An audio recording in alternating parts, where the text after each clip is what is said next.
na vida, pensamos em olhar atrás.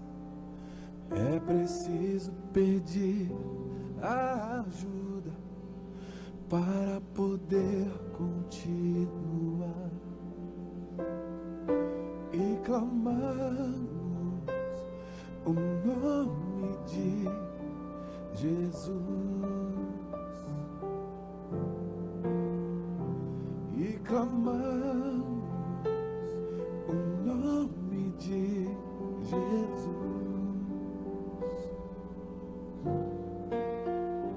E clamamos o nome de Jesus. Ele nos ajuda a carregar a cruz.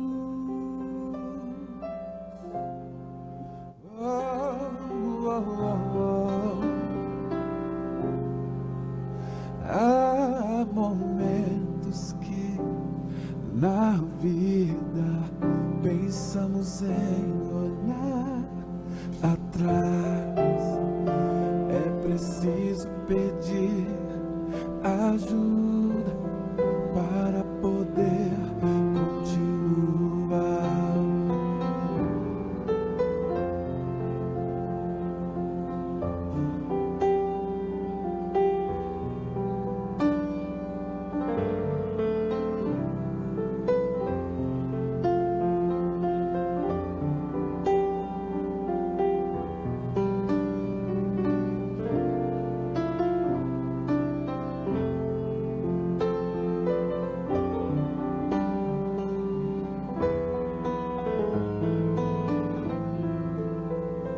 Ele nos ajuda a carregar a cruz. Ele nos ajuda a carregar a cruz. E clamamos o nome de Jesus. O nome de Jesus. E clamamos o nome de Jesus.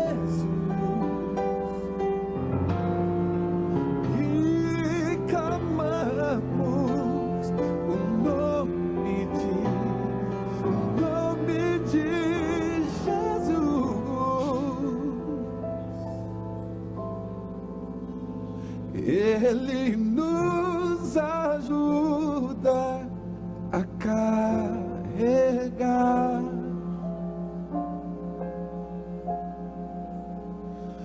a cruz.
fé tem teu poder, Senhor. Quero cantar, quero levantar as minhas mãos a ti, quero louvar-te.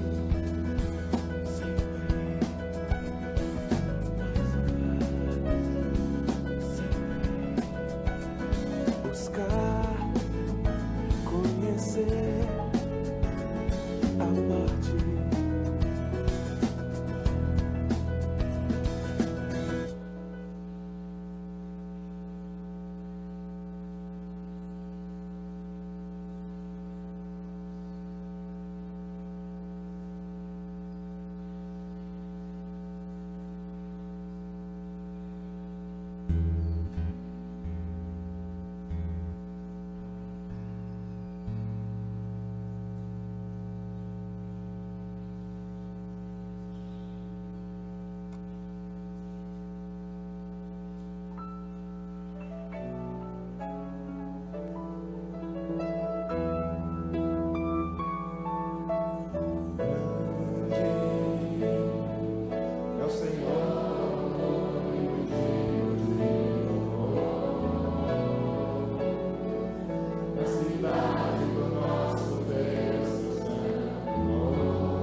repousando em mim.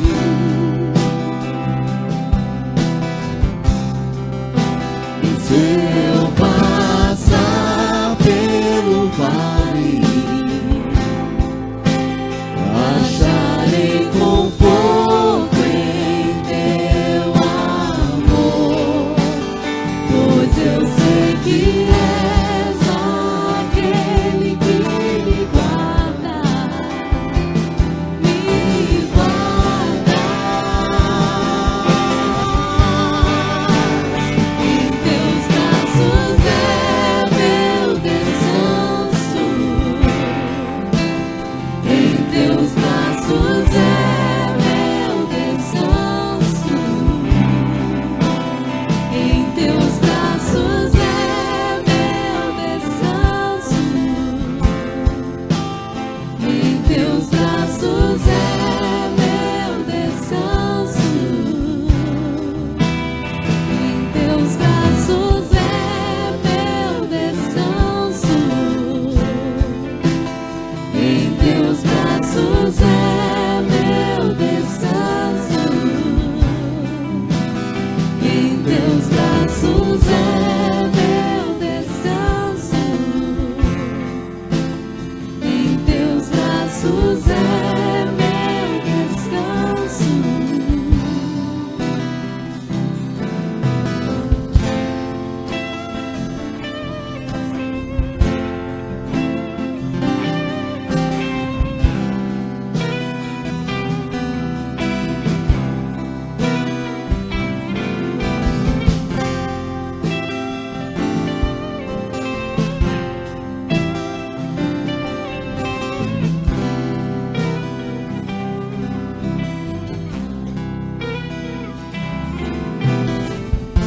Recaio em tua graça, recaio de novo em tuas mãos.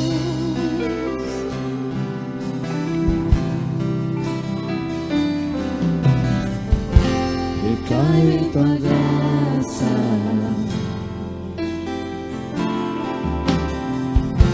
recaio de novo em tuas mãos.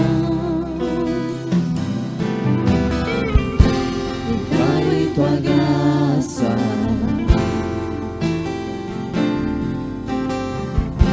recaio de novo em tuas mãos. Recaio em tua graça,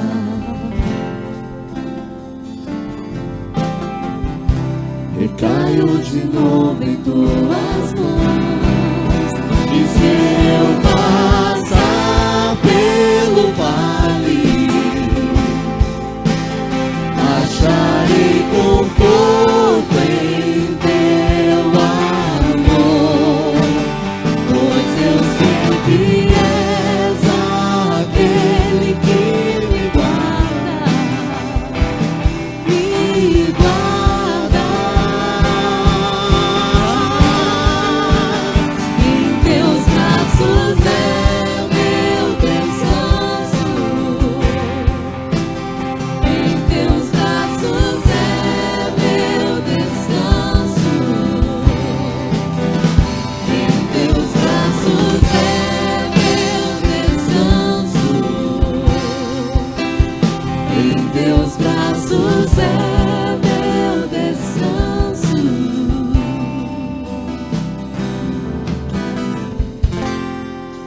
Ó Deus, nós estamos aqui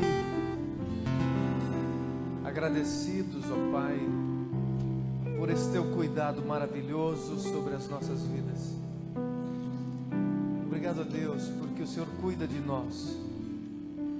Obrigado a Deus pelo teu amor. Nós estamos aqui para te cultuar, para te louvar, Senhor, em gratidão a tudo que o Senhor fez por nós, e pelo fato do Senhor não desistir de nós.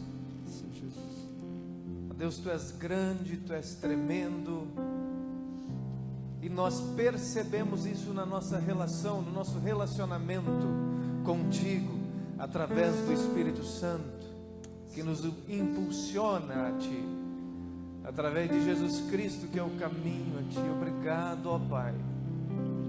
Recebe de nós o culto comunitário, Senhor.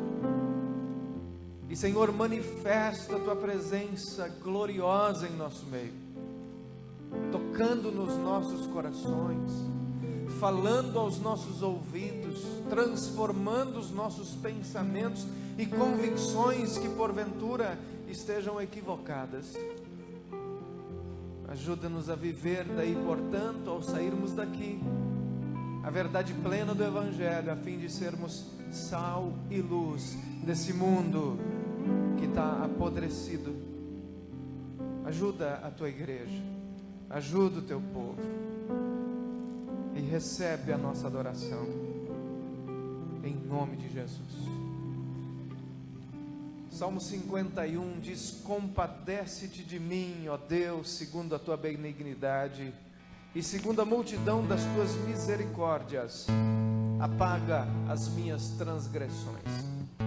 Quando nós estamos em comunidade para cultuar a Deus, nós sempre precisamos lembrar de quem nós somos também nessa relação, porque nós não merecíamos estar aqui por causa dos nossos erros, das nossas falhas, dos nossos pecados.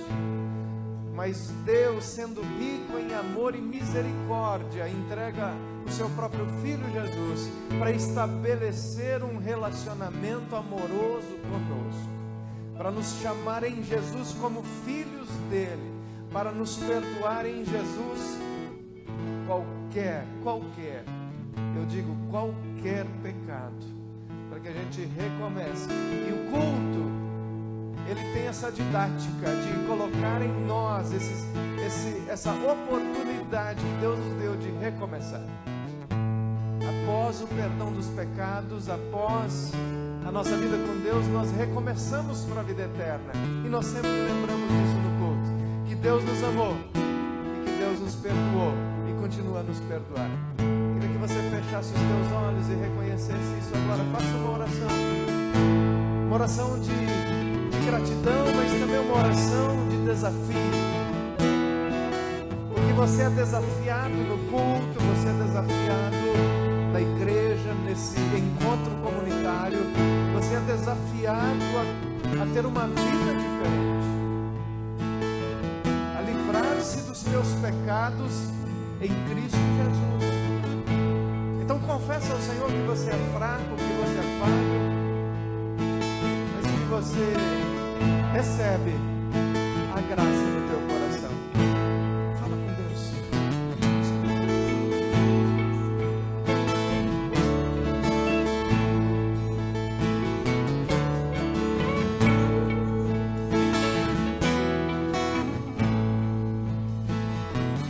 Confessaste, Senhor, que fraco eu sou, tão fraco eu sou, mas forte Tu és.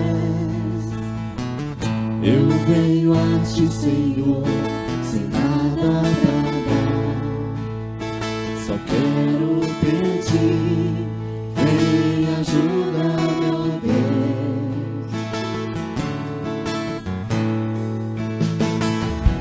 Confessaste, Senhor, que fraco eu sou,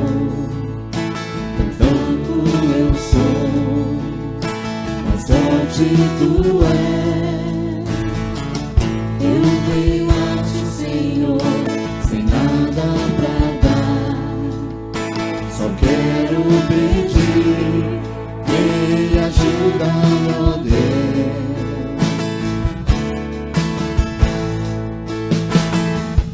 Um coração quebrantado e humilde, não rejeita, Senhor. Estenda-me Tua graça e deixe Teu amor fluir. Por misericórdia nós clamamos, vai chover perdão e graça sobre mim, perdão e graça, e lava-me, Senhor, pois hoje eu preciso do Teu amor. Vai chover perdão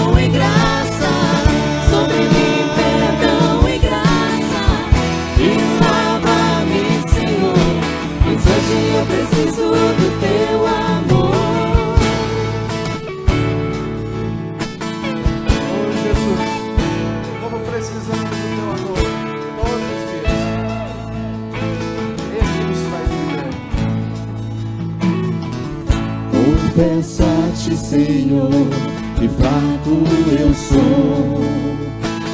Tão fraco eu sou, mas forte tu és. Eu empenhaste, Senhor, sem nada pra dar. Só quero pedir, vem ajudar-me, ó Deus.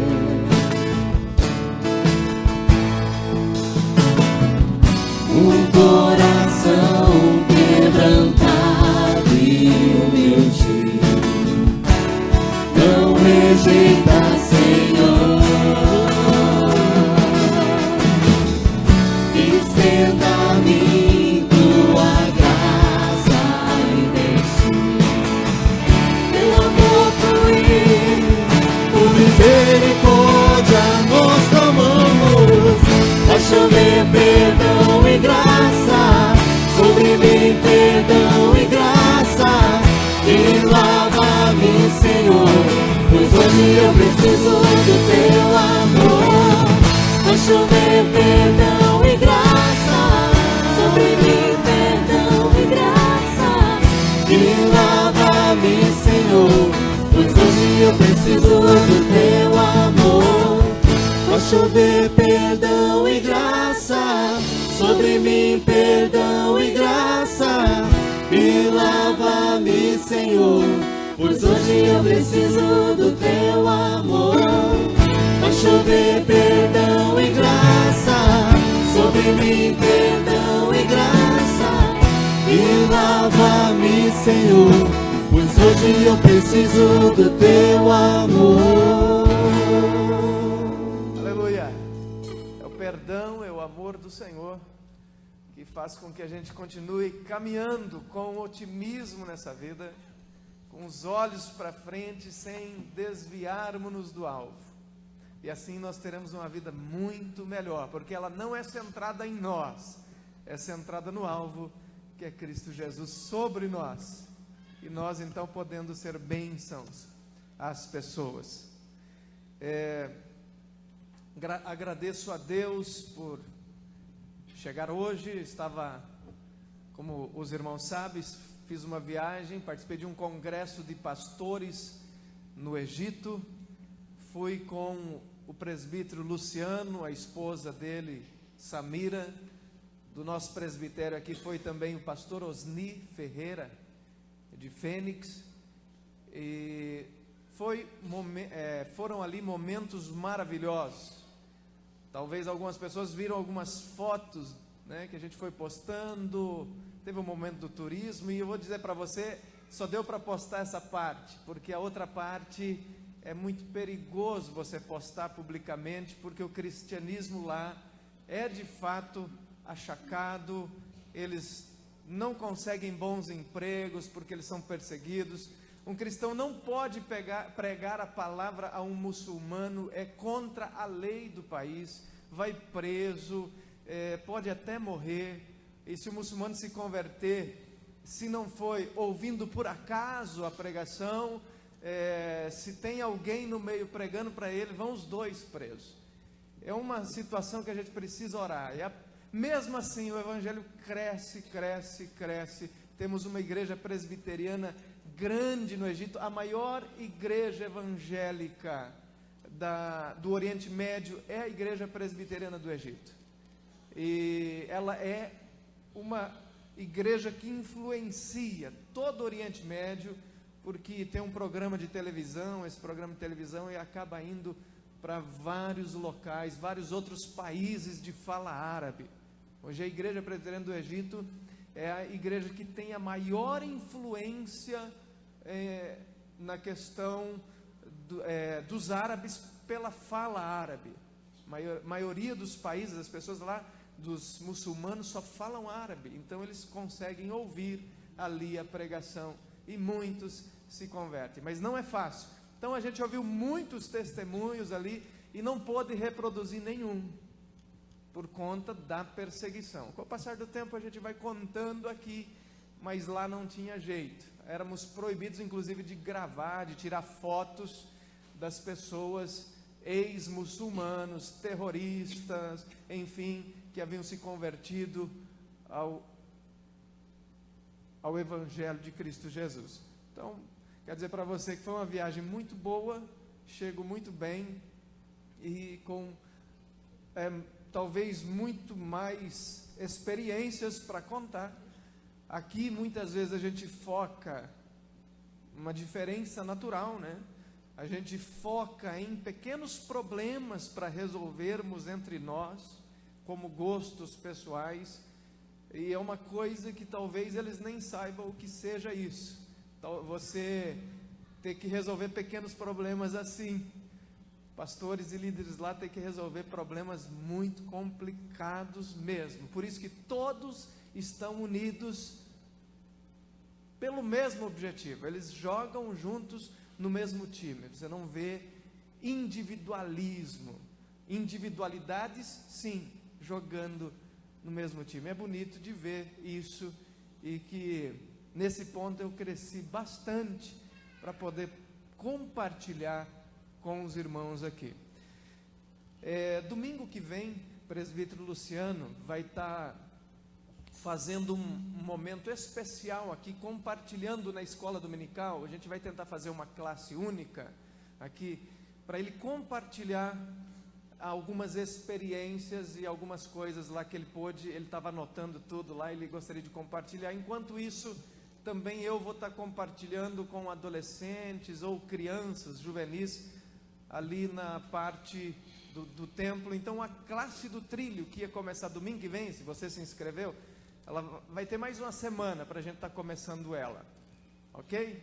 E eu peço a compreensão dos outros também, das outras classes, para a gente estar fazendo esse momento especial com a igreja. Eu acho importante você participar dessas questões. Então você pode vir aqui no próximo domingo, a gente vai estar fazendo isso. E a classe do trilho, então, inicia dia 20.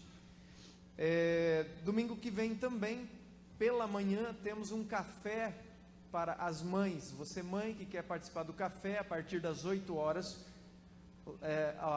os homens da igreja, o PH, vai estar fazendo esse café. Então, no final do culto, vai ter uma mesinha lá fora, de um lado, esse jantar, ou esse café das mães, de um lado, do outro lado, o jantar especial, que é sexta-feira, às 20 horas. Se você gostaria também de participar desse jantar, você pode dar um nome nos dois, não tem problema. Mas é bom para as pessoas se programarem, para saber quantas mães estarão aqui conosco. Tanto na sexta-feira, às 20 horas, isso aí é a UPA que está promovendo, e também no domingo, às 8 horas da manhã, a partir das 8 horas, a UPH promovendo. Ok? Vamos continuar louvando o nome do Senhor, mas antes eu gostaria só de agradecer as pessoas que estão aqui conosco, principalmente aquelas que estão pela primeira vez visitando essa igreja. Muito obrigado, Deus abençoe você. Temos aí o pastor Ciro, da igreja presbiteriana de Dourados, lá atrás, veio com o diácono da igreja, também uma amiga. Deus abençoe vocês. Está passeando aqui, tem alguns parentes em Corumbataí, a gente se conheceu lá numa época mais passada. Muito obrigado, pastor, por sua visita aqui. Os demais também, pela primeira vez, não vá embora sem que no final você pegue um presentinho aqui com a gente. Acabou o culto, você veio aqui na frente, o pessoal vai te entregar um presentinho para você lembrar da gente. Vamos continuar então louvando o nome do Senhor. Graça e paz, igreja, amém. Vamos nos colocar em pé. Quem está com a sua Bíblia aí, Filipenses 3:10, carta de Paulo a Filipenses, a igreja de Filipenses, né? É uma palavra muito profunda, né? Que Paulo diz ali, né? Ele diz o seguinte: eu quero conhecer a Cristo, o poder da sua ressurreição e a participação dos seus sofrimentos, tornando-me como ele na sua morte, para de alguma forma alcançar a ressurreição entre os mortos. Não que já tenha obtido tudo isso, ou tenha sido aperfeiçoado, mas prossigo para alcançá-lo, pois para isso também fui alcançado por Cristo Jesus. Irmãos, não penso que eu mesmo já tenha alcançado, mas uma coisa eu faço, esquecendo-me das coisas que ficaram para para trás e avançando para o que estão adiante, prossigo para o alvo, a fim de ganhar o prêmio do chamado celestial em Cristo Jesus. Amém? O apóstolo Paulo aqui estabelece um padrão, né, irmãos, para o verdadeiro cristão, né? Ele diz assim, ó: eu quero conhecer a Cristo, eu quero conhecer o poder da sua ressurreição. Em outras palavras, ele diz: eu quero conhecer a Jesus, eu quero me aprofundar no relacionamento com Jesus, né? Que nós possamos pensar como Paulo, né? Que nós possamos a cada dia estar nos aprofundando mais e mais no nosso relacionamento com Jesus. Amém? Vamos estar cantando o hino porque Ele vive e por isso nós cremos no amanhã.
Irmãos, esse é o momento em que nós podemos estar devolvendo aquilo que Deus tem nos dado, né? Que nós possamos trazer no gasofilaço a parte que Deus tem nos dado e está devolvendo.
preço dos meus pecados lá na cruz.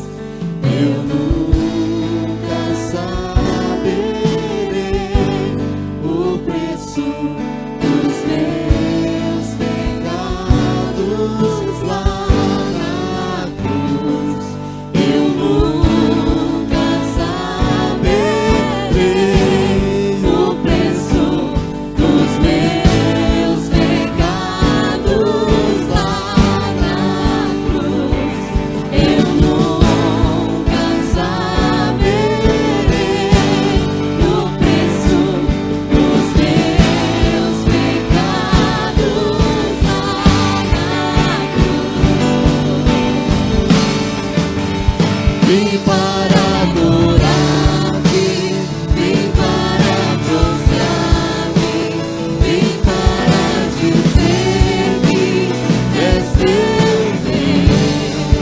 És totalmente amável, totalmente digno, tão maravilhoso para mim. Vim para adorar-te, vim para prostrar-me, vim para dizer que és meu Deus. És totalmente amável, totalmente digno, tão maravilhoso para mim. Aleluia. Obrigado, Senhor. Amém. Você pode sentar-se.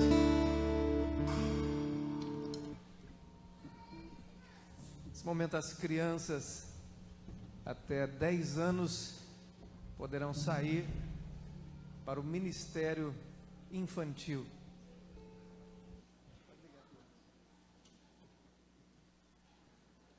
Pastor Mailson hoje está pregando na segunda igreja e a Jaqueline está comandando hoje o ministério infantil com toda a equipe de professores. Enquanto isso, você abre sua Bíblia em Efésios capítulo 5. Efésios capítulo 5.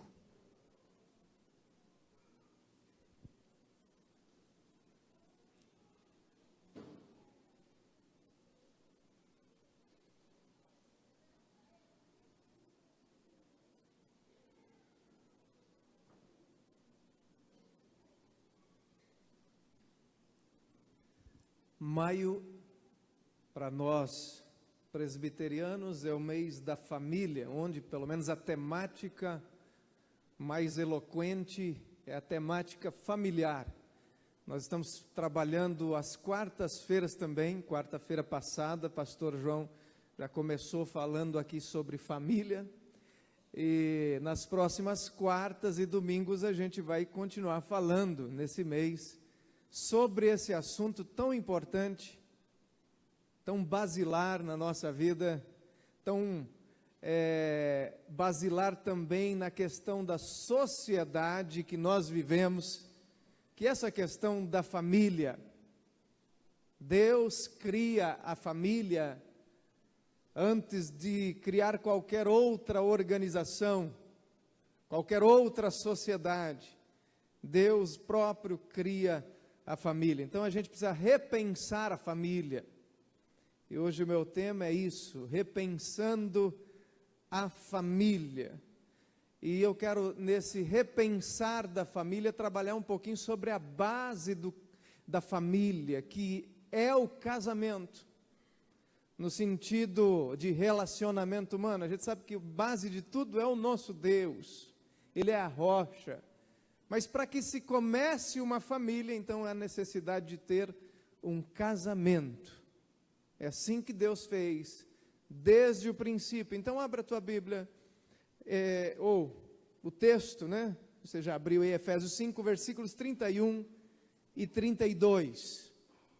Nós vamos apreciar esses versículos. Diz assim: eis porque deixará o homem a seu pai e a sua mãe, e se unirá à sua mulher, e se tornarão os dois uma só carne. Esse primeiro versículo que lemos, então, ele está na boca de Moisés. Moisés escreveu lá no Gênesis, é atribuído a ele a autoria do Gênesis. Está na boca de Jesus. Jesus chama a atenção para essa situação. E agora Paulo também vai confirmar, falando que o homem deixa pai e mãe, se une à sua mulher, e se tornarão os dois um só. E o versículo 32, grande é este mistério, mas eu me refiro a Cristo e à sua igreja. Paulo dá um significado um pouco mais profundo, talvez, ou traz para nós cristãos agora o que Deus pensou quando criou o casamento. O casamento é glorioso, mas é algo muito difícil, porque ele envolve relacionamento muito próximo entre duas pessoas a princípio.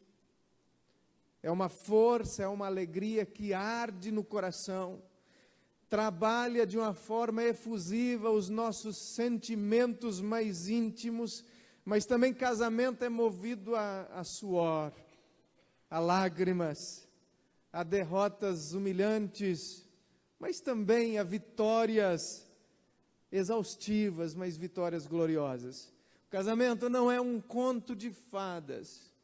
O casamento é um pisar a realidade.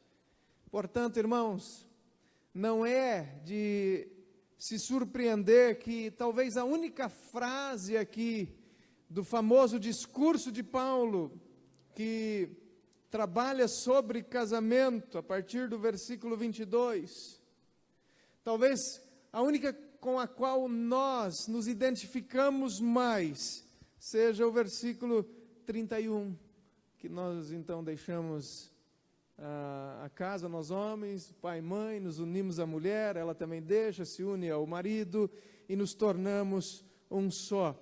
A gente tem dificuldades de se relacionar, nós temos dificuldades de nos relacionarmos com o restante, principalmente na questão básica: maridos, amem como Cristo amou a igreja, amem a mulher de vocês, e mulheres, já não é mais um discurso do século 21, mulheres, sejam submissas aos vossos maridos, como convém no Senhor. Então, há ocasiões, irmãos, que o casamento, ele entra em situações tão difíceis, tão complicadas, que parecem ser sem soluções. Há ocasiões em que o casamento parece agora algo que não vai mais para frente. Muitas pessoas vivem no relacionamento como se este fosse um labirinto. A pessoa está perdida, mas dentro de toda essa questão, não há nenhum relacionamento mais íntimo. Só nossa intimidade com Deus é mais íntima do que a nossa intimidade com aquela pessoa que nós casamos. Porque não há relacionamento, nenhum relacionamento pai e filho, mãe e filha, ou filho, pais e tudo mais, não é mais íntimo do que o casamento. Porque o casamento envolve mais, envolve a questão, inclusive, da intimidade sexual, que transforma, então, o casamento num relacionamento à parte de qualquer outro relacionamento que você tenha, por conta dessa questão sexual. Mas, sem dúvidas, nós vivemos uma época onde o casamento está em declínio. Em declínio. Não é fácil hoje casamentos durarem. Como disse um comediante chamado Chris Rock, ele diz assim: você quer ser solteiro solitário ou um casado entediado? Você pode escolher. Porque parece que o casamento naturalmente leva ao tédio. O índice de divórcios tem aumentado desde a época dos anos 60, 1960, até agora, o índice de divórcios tem dobrado, triplicado. Assim como nascimentos de pessoas fora do casamento. Nem todo mundo mais nasce como antigamente nasciam as pessoas, dentro de um casamento, com pai e com mãe. Algumas décadas atrás, 80% dos adultos estavam casados.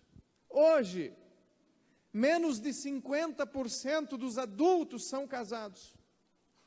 Tudo isso reflete uma desconfiança e um pessimismo crescentes acerca do casamento em nossa cultura pós-moderna, especialmente entre os adultos mais jovens. Pessoas e quando eu falo de casamento aqui, eu estou falando de festa, sim, ou daquele momento em que você vai agora sacramentar o teu casamento através da lei, porque hoje tem crescido um crescimento entre as pessoas que apenas vão morar juntos, e muitas pessoas falam assim, não, nós já estamos casados. Eu quero falar à luz da Bíblia, então que casamento é a partir do momento que você faz um acordo também social com a pessoa, não teu acordo individual. Vamos morar junto para ver se vai dar certo ou se não vai dar certo, tudo mais. O compromisso social do casamento é que torna o casamento, casamento segundo a palavra de Deus.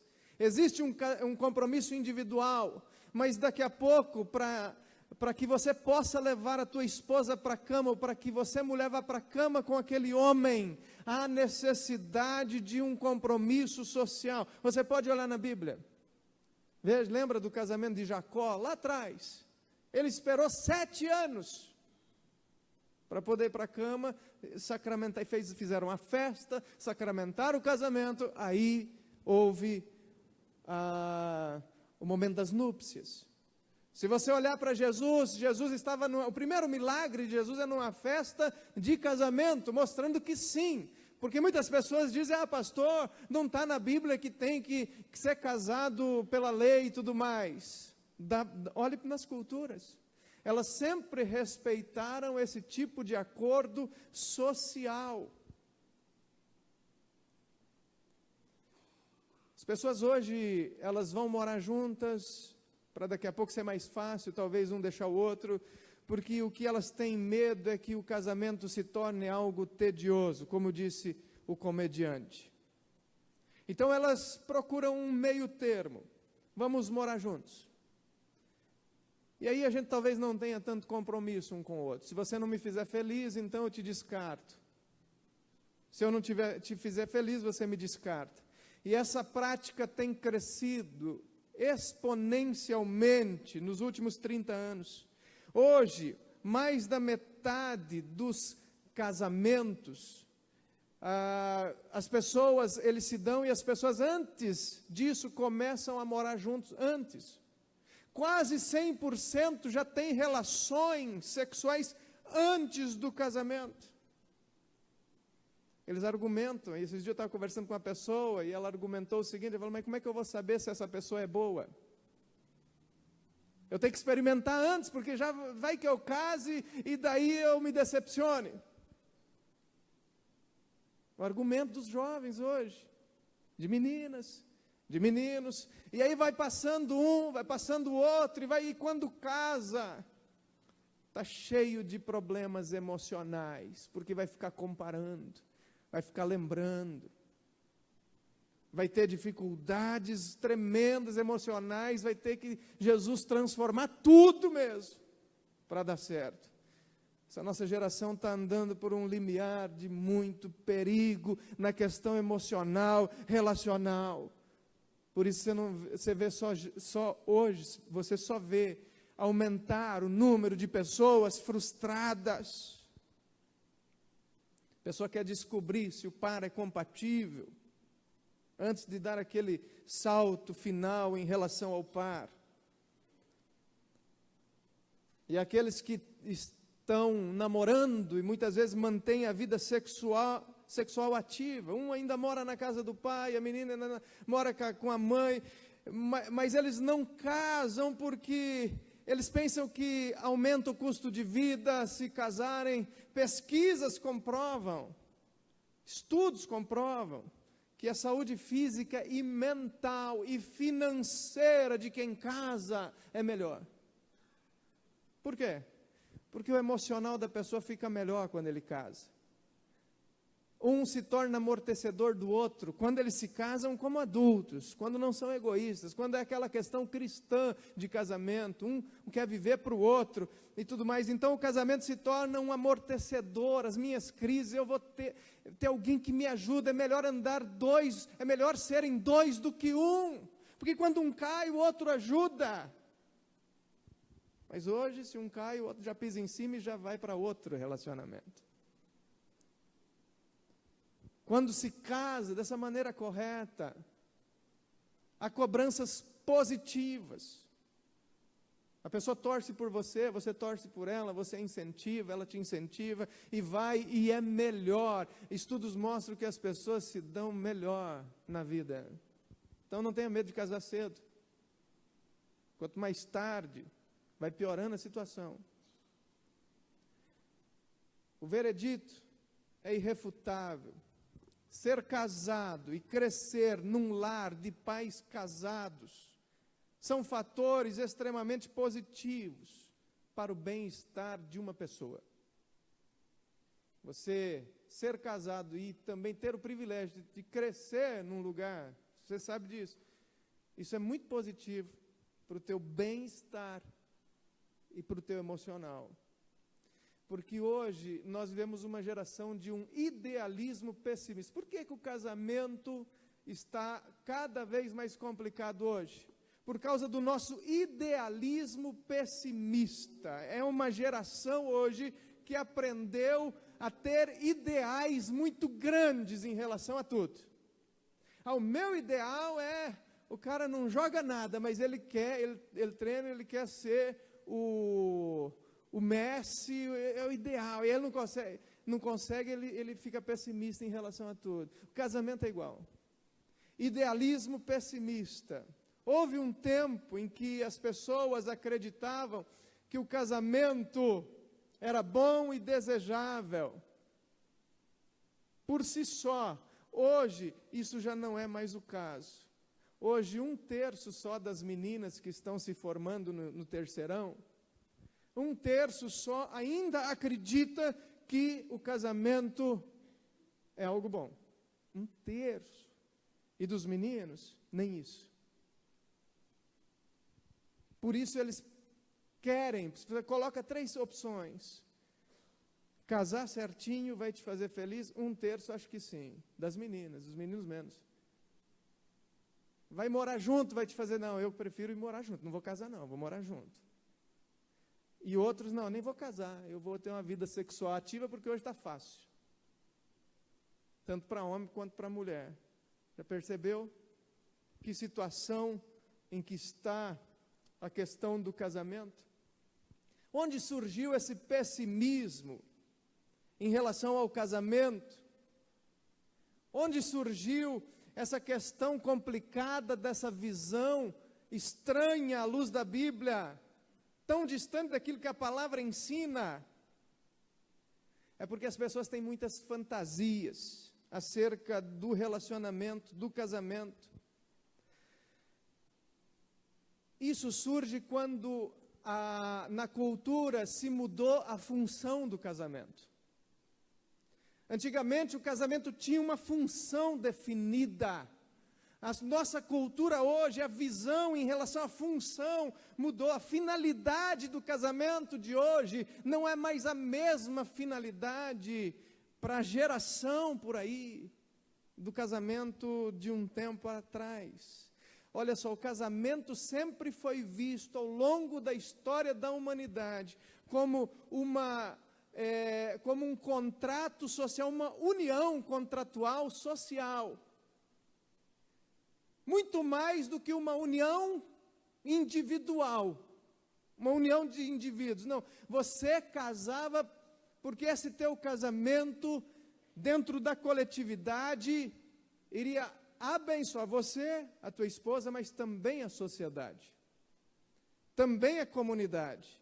Mas a partir do século XVIII e XIX, com o iluminismo, esse novo conceito de casamento veio vindo à tona, mudando essa realidade humana até então.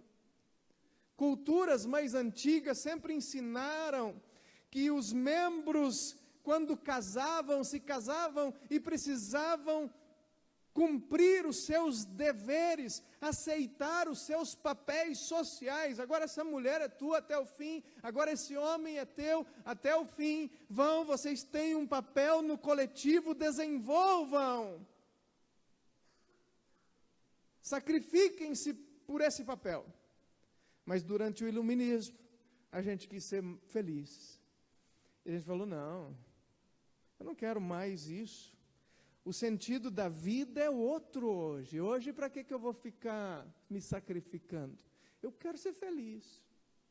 Então, o sentido da vida agora muda.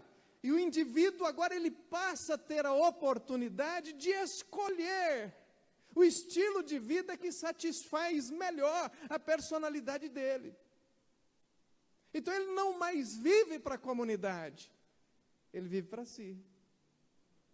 E é geral, e por isso que é tão difícil no Brasil você ser crente, nesse sentido, dentro dessa cultura, porque a gente vem para a igreja com essa cultura também, muitas vezes, e aí nada está bom, ou sempre alguma coisa está ruim, que a gente quer ser servido, a gente se sente dono,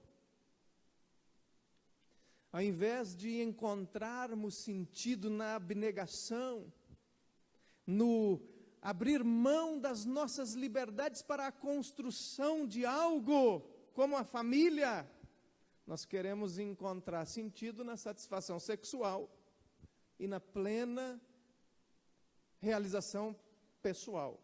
Além disso, casava-se nesse sentido da sociedade, para o bem da sociedade, mas também para ter filhos, e se vivia pelos filhos nesse sentido.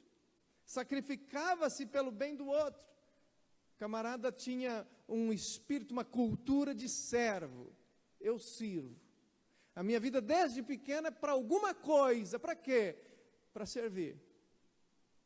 Hoje, nós casamos com a mentalidade invertida, de dono. Eu sou o dono da minha vida. Eu sei o que é melhor para mim. O casamento é meu. Você é a pessoa que eu escolhi para me fazer feliz, porque você é bonita ou bonito, bom ou boa de cama. Então agora é você, eu quero você. E essa mentalidade, ela logo é frustrada, após alguns momentos, quem sabe 1 mês, 2, 5, 1 ano de relacionamento, essa mentalidade é frustrada por causa da expectativa em relação ao outro. Por isso nós somos idealistas demais, nós projetamos demais, nós criamos uma expectativa grande em relação ao outro, de dono. Agora a minha vida vai ser algo que não sei o que, tá? Aquela expectativa enorme de uma felicidade no outro. Você pode ver os casamentos e por aí, e as grandes festas que trabalham esse lado egoísta. Porém, quando você casa assim, você se frustra. Agora, quando você casa com uma expectativa de servir, com uma expectativa de se doar, a expectativa não vai estar no outro, a expectativa vai estar em você. Você pode se frustrar com você, mas não com o outro, porque você não colocou muita expectativa no outro. E você vai procurar fazer desse casamento bom, ou com que ele seja bom a partir da tua existência, do teu jeito, do teu papel a cumprir como homem ou como mulher, como Jesus ensina, como Moisés falou, como Paulo coloca. E aí, sem grandes expectativas de ser feliz, mas a maior expectativa é de servir, você é feliz. Com a expectativa de ser feliz, de ser o dono, de tudo para você, você se frustra e é infeliz. Vê que interessante. Qual a expectativa que você tem? Qual a mentalidade que você tem? E isso é em relação a tudo na vida, por isso que o cristianismo, ele trabalha mudança de conceito, mudança de expectativa. O cristianismo, ele cobra mais de você próprio, de mim mesmo. Ele não fica olhando muito para o outro, não vai julgar o outro. É eu quero ser bênção nas mãos do meu Deus. E aí a felicidade se dá porque ela acontece, porque eu começo a cumprir o meu papel, e quando eu cumpro o meu papel, eu tenho em mim a satisfação do senso de utilidade. Eu me sinto útil, e quando eu me sinto útil, eu tenho paz, eu me sinto realizado. As pessoas hoje, elas têm relacionamentos porque elas têm uma cultura diferente, entram no relacionamento com essa cultura, esse pensamento diferente, querem ser felizes, querem que o outro as sirva, e aí elas, nesse relacionamento, elas não são felizes, são frustradas e se sentem inúteis. Falta paz, falta alegria. Como o pastor João sempre fala, eu lembro sempre da palavra dele, né? Você casa não para ser feliz, mas você casa para fazer feliz. Porque se você casar para ser feliz, você vai ser uma pessoa frustrada. Frustrada. E cheia de relacionamentos que não deram certo. Agora, se você casa para fazer feliz, via de regra, não é regra, porque sempre tem uma exceção à regra, mas via de regra, você vai ter um único casamento a vida toda, ou vai com aquela pessoa até aquela pessoa partir, ou você. Antes o casamento era considerado um contrato entre duas partes, com o objetivo de promover o crescimento e a satisfação individuais mútuas. Hoje as pessoas se casam por causa de si mesmas, não para cumprir responsabilidades para com Deus e a sociedade, mas para satisfazer desejos que nada, nem o casamento, pode satisfazer. Então parece que a felicidade, o iluminismo e essa moderna cultura nos ensina que a felicidade está na liberdade de fazer o que você quer. Quando a palavra de Deus nos mostra que a felicidade, essa felicidade da liberdade de fazer o que quer, é uma armadilha. A felicidade verdadeira a partir de relacionamentos está a partir da liberdade dos pecados, de quem nós somos como essência, esse egoísmo terrível que temos. Quando nós nos livramos disso pela cruz e pela obra de Jesus e passamos a servir em plena liberdade, aí a gente encontra sentido e se torna muito feliz no relacionamento. O iluminismo privatizou o casamento,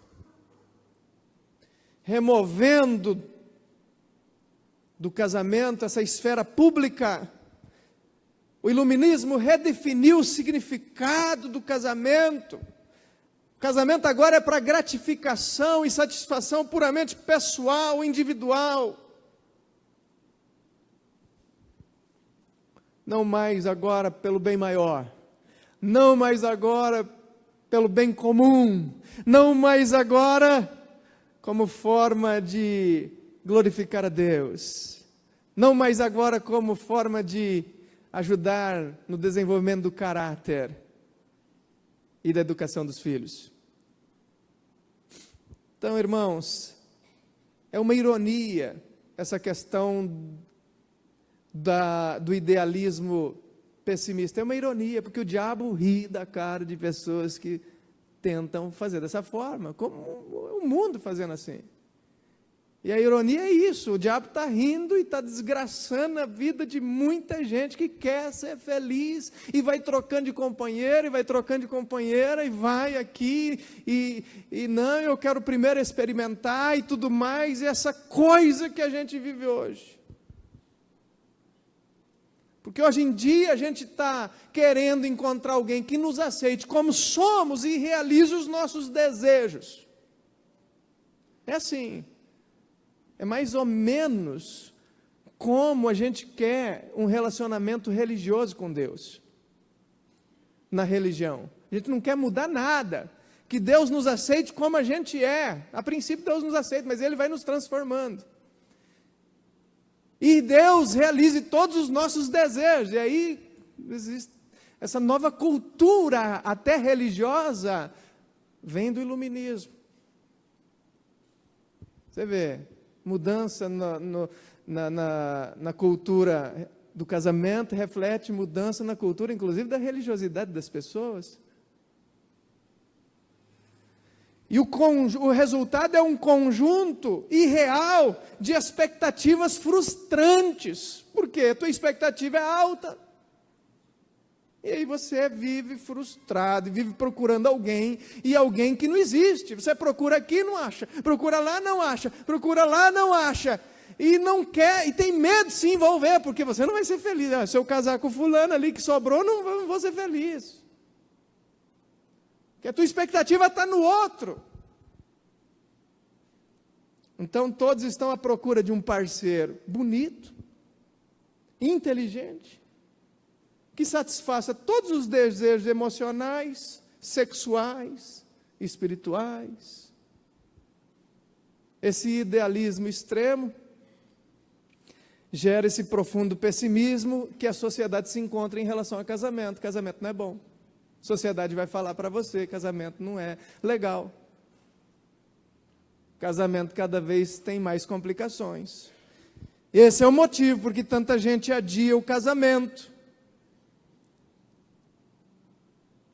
Esse é o motivo que tanta gente vai morar junto. Esse é o motivo que tanta gente quer experimentar o outro primeiro, para ver se ele é adequado ou inadequado. Isso é uma grande ironia.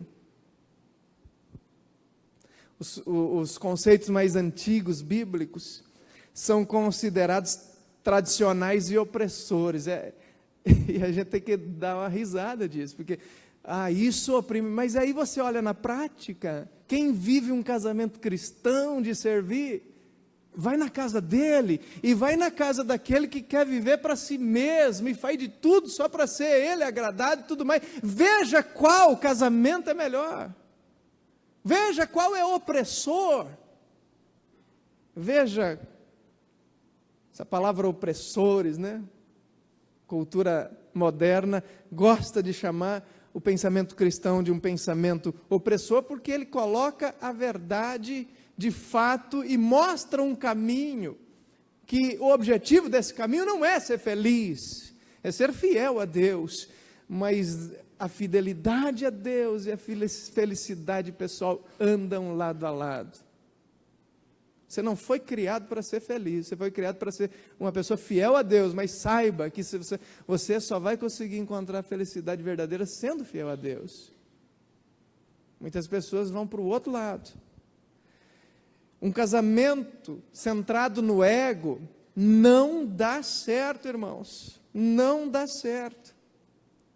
Porque ele não exige nada de si mesmo, só do outro. Olha só, se você quer ser um jogador de futebol bom, tem talento, nasceu com talento, mas para isso você tem que levantar cedo, tem que treinar, tem que se esforçar, tem que trabalhar a tua parte física, porque uma pessoa não adianta ficar a semana inteira em casa e lá no final, lá no domingo entrar no campo para jogar. O talento não resolve.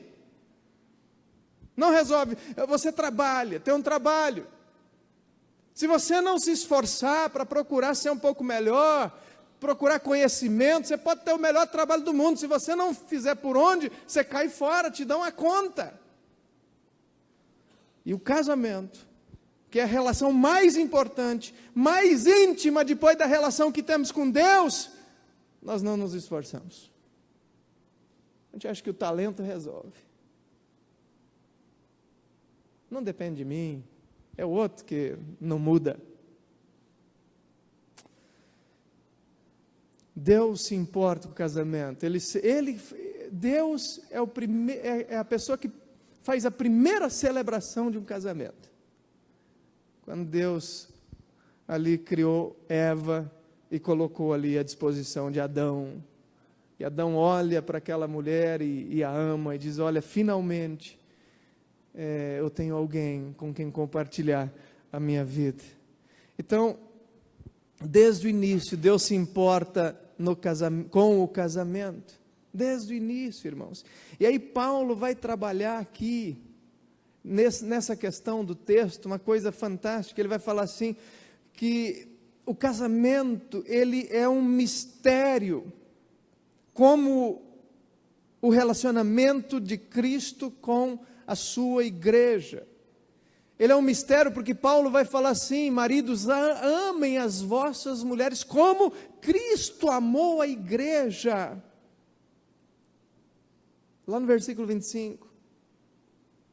E aí Paulo termina essa questão falando, olha, esse mistério que é o casamento, ele é um mistério porque agora revelado para nós a partir do Evangelho, porque o propósito do casamento é retratar o relacionamento que Deus tem com a sua igreja e o relacionamento que a sua igreja tem com Deus. Esse é o propósito inicial quando Deus criou o casamento. Eu quero pedir para você homem, para você mulher, vocês retratam na casa de vocês o relacionamento que Jesus tem conosco, que Deus tem conosco. Marido, ame a sua esposa como Cristo amou a igreja. Grande é esse mistério. Esse mistério é o Evangelho. Então Deus cria o casamento com um propósito lá. Qual é o propósito? Ser um símbolo da relação entre Ele e a sua igreja. Por isso que o casamento cristão, ele vai dar certo. Não sem problemas, não, todos temos problemas, mas é um símbolo. Quando as pessoas olharem, verão a luz de Deus brilhando na nossa vida. Nós usamos o nosso casamento para glorificar o nome de Deus e não para ficar tentando satisfazer necessidades egoístas ou vontades e desejos egoístas. Eu caso para fazer com que Deus seja glorificado na minha relação com a minha esposa ou com o meu marido. Deus, então, quando institui o casamento, Ele tem em mente o próprio Evangelho da salvação. E aí, irmãos, o casamento só funciona na medida que ele se aproxima desse modelo abnegado de Deus para conosco. Se o teu casamento está distante desse modelo, você vai sofrer aquilo que você não precisava sofrer. Não tem modelo para casamento bom centrado em si mesmo. O casamento centrado em si mesmo, vai frustrar as pessoas. Só tem um caminho que aponta para a satisfação mútua. É esse caminho cristão. É esse caminho do relacionamento de Jesus conosco. E aí, é muito interessante, como é que foi o relacionamento de Jesus conosco? Jesus vai olhar para a obra dele e vai ter muito prazer, diz a Bíblia. Jesus vai ficar maravilhado com a igreja, está maravilhado com a igreja, com tudo aquilo que ele fez pela igreja e transformou a igreja naquilo que ele quer ou quis transformá-la. Então, a palavra de Deus nos ensina que a satisfação mútua, ela vem através do sacrifício mútuo. Se eu começar a me sacrificar intencionalmente pelo bem do meu cônjuge, da minha família, da sociedade, viver uma vida assim, então o caminho vai ser o caminho da satisfação plena. É o caminho que o Evangelho nos mostra. Agora, o egoísta, o cara que só quer para ele, que não vive essa cultura do Evangelho, ele não quer se sacrificar, então ele não vai ter satisfação. Pode ter momentaneamente, mas só momentaneamente. Daí ele tenta aqui, não dá. Aí ele tenta lá, frustra. Aí ele tenta lá, o ideal não é atingido. E vai passando e se torna uma pessoa frustrada e que não acredita no casamento.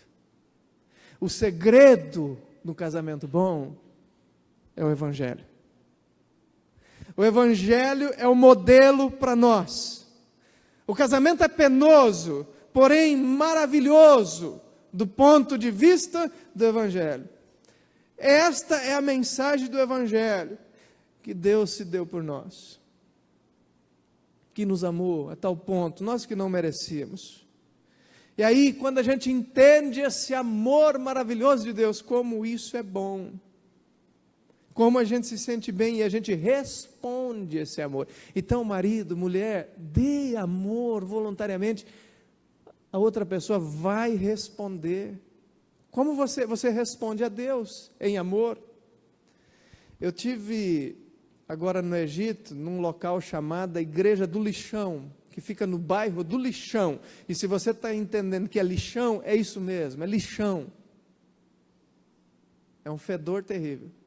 2 milhões de pessoas morando lá, maioria cristã, bairro cristão, o bairro do Lixão. Por quê? Mais ou menos lá na década de 50, o presidente e o parlamento colocou uma ordem que os cristãos tinham que largar seus empregos e recolher lixo da cidade. E eles iam morar todos juntos nesse local.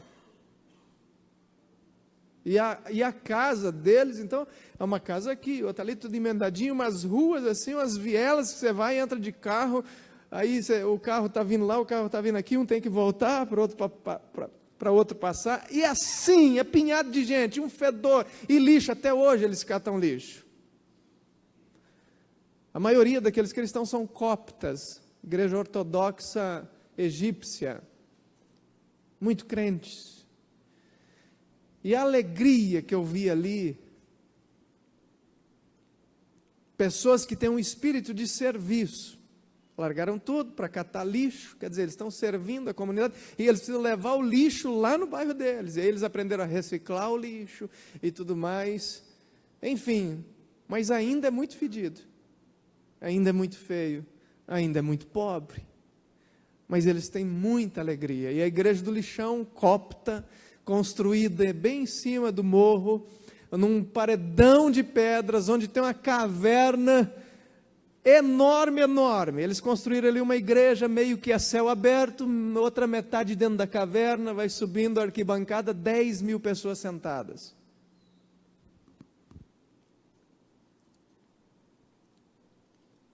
Aquilo me impressionou demais. E aí eu fui naquela igreja para conhecer. Como turista, falei, eu tenho que ir lá conhecer, junto com o grupo. O lugar do mundo que mais me impactou, por toda a história, inclusive, de abnegação. Mas o que me marcou mesmo, a felicidade das pessoas, das criancinhas, de todos os outros. Em algumas partes do Egito que você vai, as pessoas não te olham na cara. Lá todo mundo quer te abraçar. Quer que você tire uma foto com eles, não tem máquina de fotografia, mas você tem, e quer que você bata uma foto com eles, leve uma recordação deles. Estão ali, encontraram sentido no servir. Assim tem que ser o nosso casamento. Ele só vai se a gente conseguir encontrar sentido no servir. E aí não tem pessoa errada. Eu me casei com a pessoa errada. Isso é um mito. Você precisa ser a pessoa certa. Seja a pessoa de Deus. Trabalhe isso. E você vai ser, sim, feliz nesse sentido. Não desista. Jesus nunca desistiu de nós. Por isso o casamento foi feito para a gente não desistir. Não desistir. Você jovem, vá devagar com os teus relacionamentos, com aquilo que você vê na internet, com aquilo que tanto mal faz para o teu emocional, para a tua alma. Cuidado com os teus amiguinhos que estão e que você acha que são felizes tendo essa liberdade. Eles estão num caminho muito perigoso. Seja mais inteligente que eles. Olhe a construção histórica. Se você não quer só acreditar na Bíblia, olhe a construção histórica. Faça uma leitura do momento que a gente vive. Antigamente as pessoas eram bem mais felizes.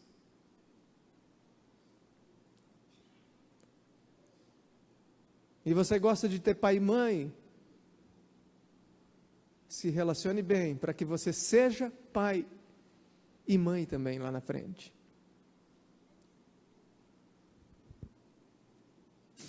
Vamos orar? Ó Deus, nós te agradecemos pelas bênçãos. Também te agradecemos, ó Pai, por nossas famílias, ó Deus. Sei que nem todos tiveram o privilégio de crescer, por causa desse mundo de hoje, uma família que estava dentro do princípio da tua palavra. Até talvez tiveram pais e mães, mas nunca tiveram bons referenciais.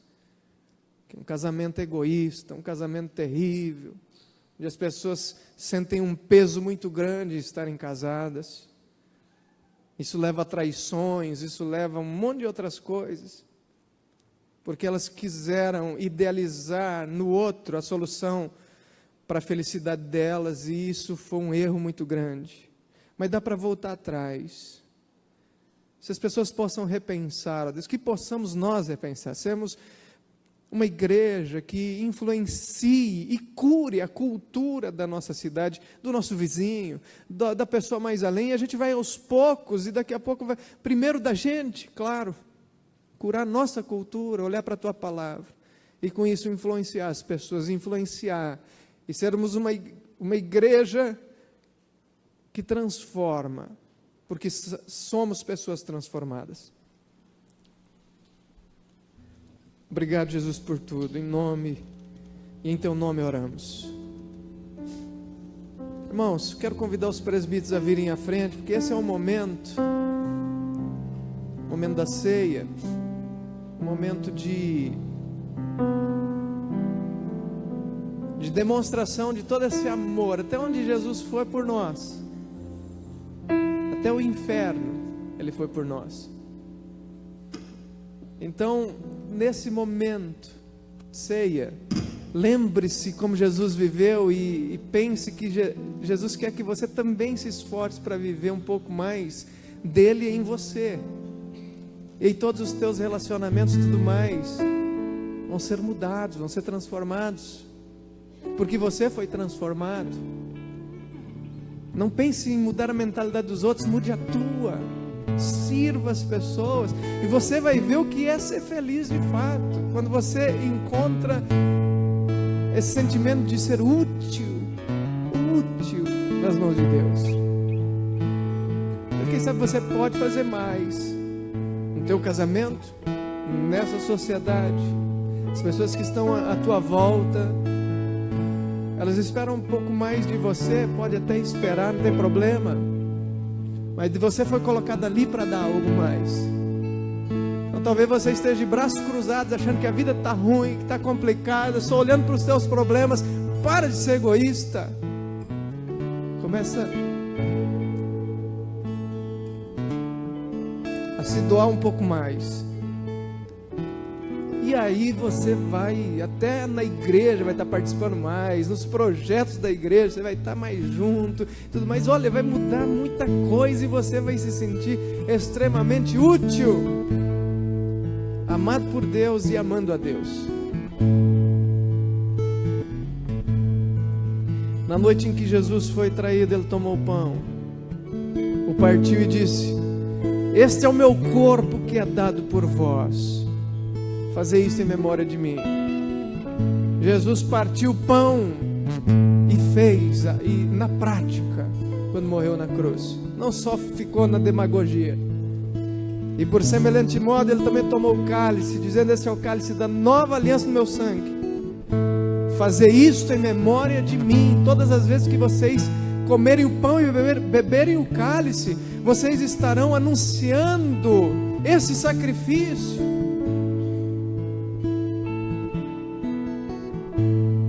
Para isso que Jesus nos chamou, para nós nos identificarmos com o sacrifício na prática.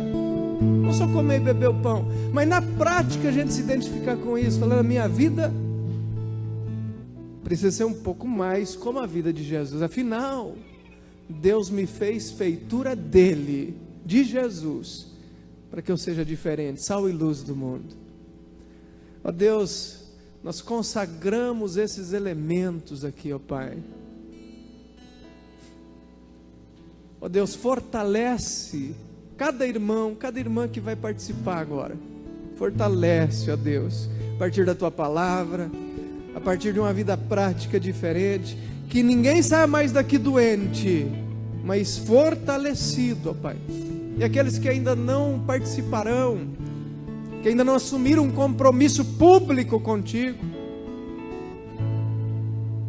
não tem problema, Deus, coloca no coração deles esse desafio e o desejo de assumir um compromisso público contigo.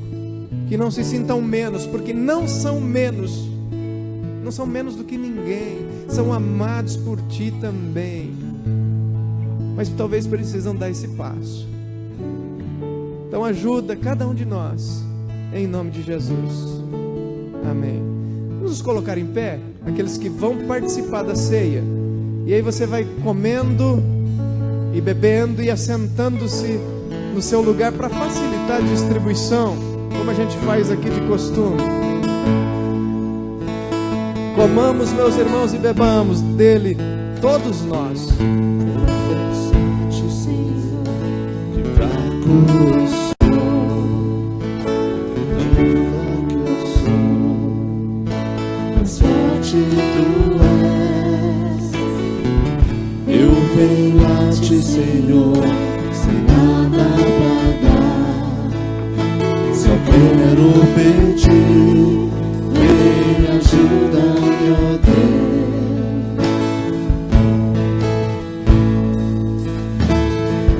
Confesso a ti, Senhor, que fraco eu sou, tão fraco eu sou, mas forte tu és.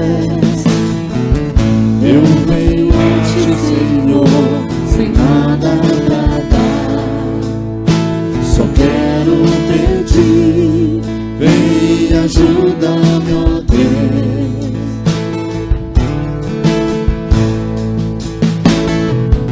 O coração quebrantado e humilde não rejeita, Senhor. Estenda-me tua graça e deixe meu amor fluir, por misericórdia nos clamamos. Faz chover perdão e graça sobre mim, perdão e graça, e lava-me, Senhor, pois hoje eu preciso do teu amor.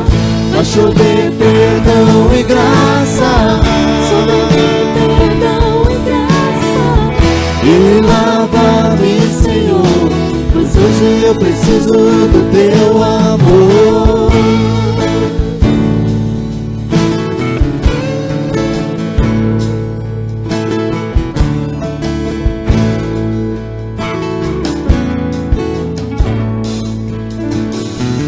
Confesso a ti, Senhor, que fraco eu sou, tão fraco eu sou, mas forte tu és.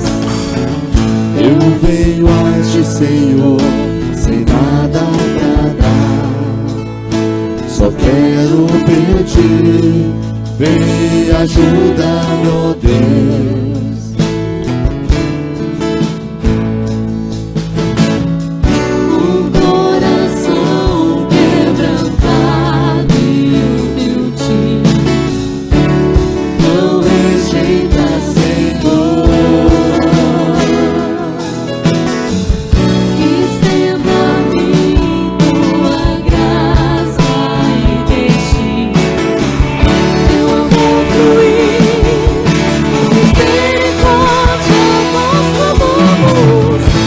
chover perdão e graça, sobre mim perdão e graça, e lava-me, Senhor, pois hoje eu preciso do teu amor.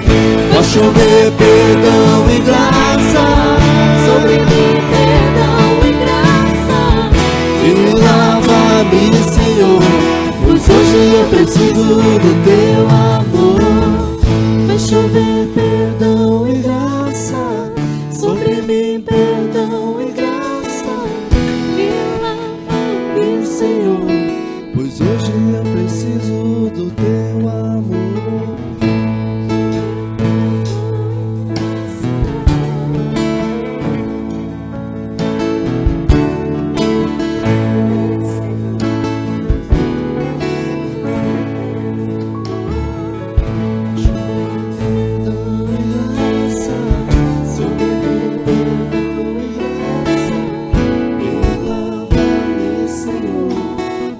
Eu preciso do teu amor.